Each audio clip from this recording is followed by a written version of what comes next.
Alright, welcome to our talk about the cardiovascular system. You might be wondering why the cardiovascular system. An understanding of the cardiovascular system is of prime importance to the massage therapist. Any frictional manipulation of the body will influence the circulatory vessels in the region being manipulated. In addition, lymphatic drainage, which follows an unidirectional drainage course, can be influenced by massage. For these reasons, it's important for the massage therapist to have a basic understanding of the component parts of the cardiovascular system. So, we're going to talk a little bit. Here's some points that we're going to hit on our journey through. We want to first talk about the components of the cardiovascular system and a little bit about the blood, and then we're going to get to the chambers of the heart. And potentially we might jump down to heart valves, but not in this video.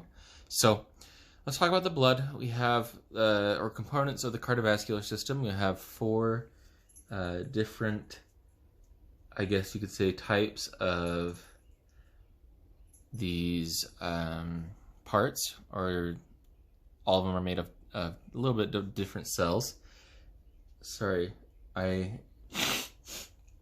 woke up with a bloody nose today, and that was disgusting. So, yes, starting with blood. Blood is the fluid medium that distributes and renews the water environment that surrounds every cell. So blood actually carries water.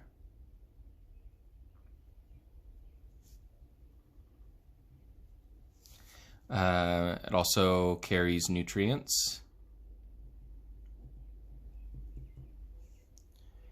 And then 75% of your body, we all know, is comprised of water, which is mostly found in the blood.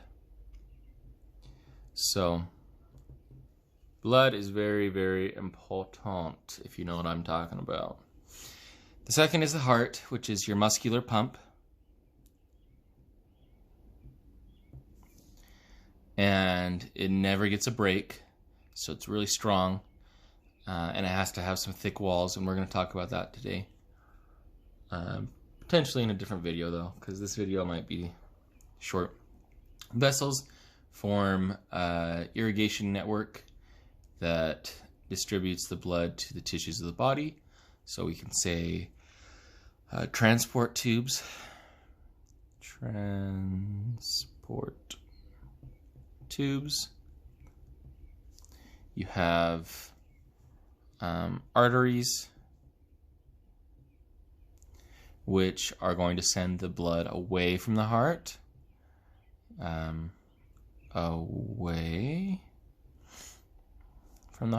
then capillaries, and veins. And veins, they send blood, they return blood to the heart. So there is that. Arteries go away. Capillaries are basically in between the arteries and the veins. The vessels, they'll be like two big, ginormous vessels, right? Like an artery and a vein. But then they separate into smaller vessels until you hit the smallest of them all, which are capillaries, which is the interchange of blood being pumped away and then returning through the veins to the heart. So pretty interesting stuff. Then you have lymphatics, which is basically just blood cells, but they've been, how do I say this? They've been filtered and changed so that their function will be different. Lymphatics are additional vessels, and they return tissue fluid lost from the blood back to the blood and establish a body defense network. So we're talking your immunity. So let's do that. Let's say immunity. Then we have, it's basically just an extension of your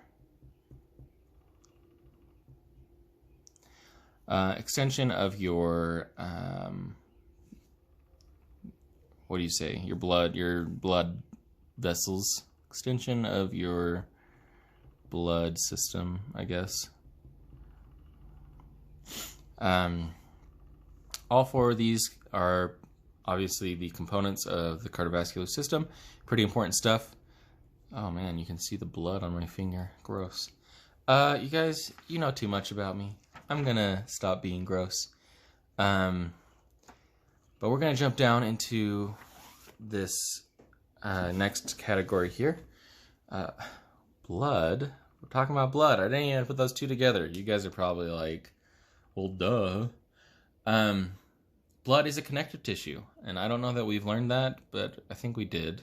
So, yes, we have. Okay, blood is connective tissue. That's pretty interesting. There are components of blood tissue. It has cells and extracellular matrix, non-living plasma. So, the blood cells we know all about, but I'm going to start with this cellular matrix. Extracellular, right? Plasma, that which is molded or formed, has water, electrolytes, and proteins. So, pretty interesting.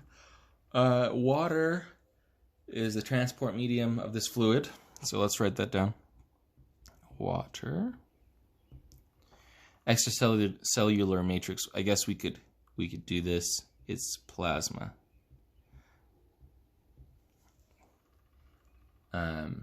Okay, it has water, transport medium, and then it has electrolytes. Electrolytes, which they attract water. They're ionic substance such as sodium, potassium, calcium, etc. They're dispersed in the blood. They play important roles in distribution of water. So, electrolytes, excuse me, are really good. I just woke up and I'm trying to get through these videos. Okay, and then the last thing is the plasma proteins.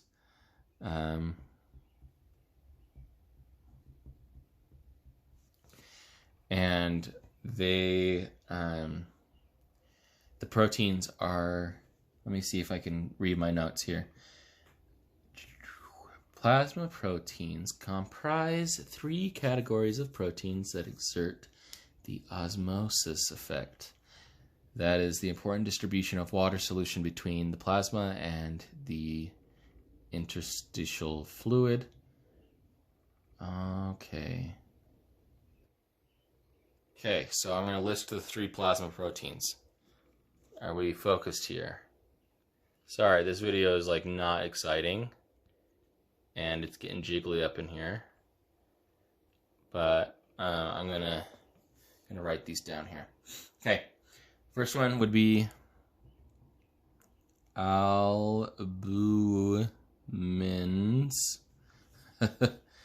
And that plays important roles of, let me see here if I can read it, transporting substances in the blood.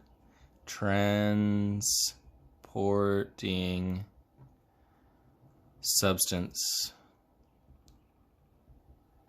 in blood.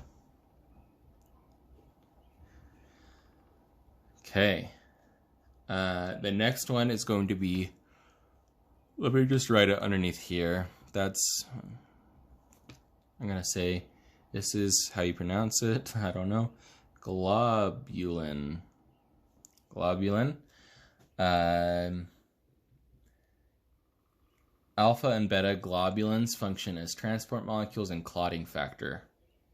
So, and then you have, I guess there's different types of this globulin. You have alpha, you have beta, and then you have gamma.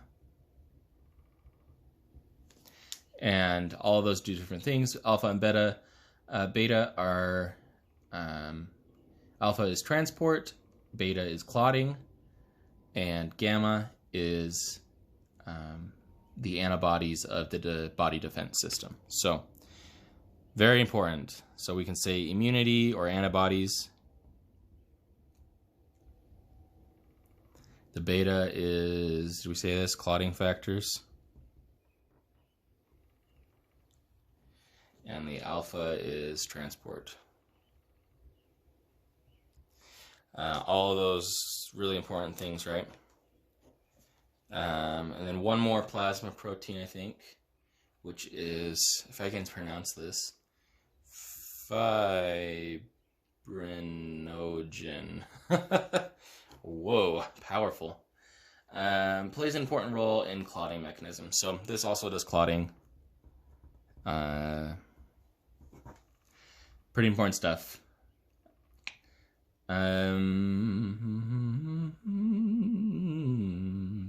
Yeah, transporting, I mean, the things that are transporting are going to be nutrients, as well as oxygen. So you have gases in there as well. Nutrients are going to be lipids, sugars, those kind of things that give you that energy. And then the gases are going to be oxygen and carbon dioxide, nitrogen as well. So that's just extra stuff we don't really need to focus on too much. But pretty cool that the blood is made up of so many different things. You have this extracellular matrix, and then you have the actual blood cells, which are actually called erythrocytes, which erythros in Greek is red, cyto is cell, so erythrocytes. I guess I could write that as just like an added bonus thing, right? Okay, let me see if I can get a good erythrocyte.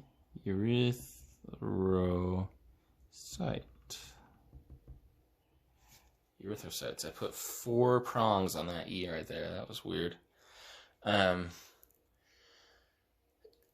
Blood cells. What can I say about blood cells? There's no nucleus.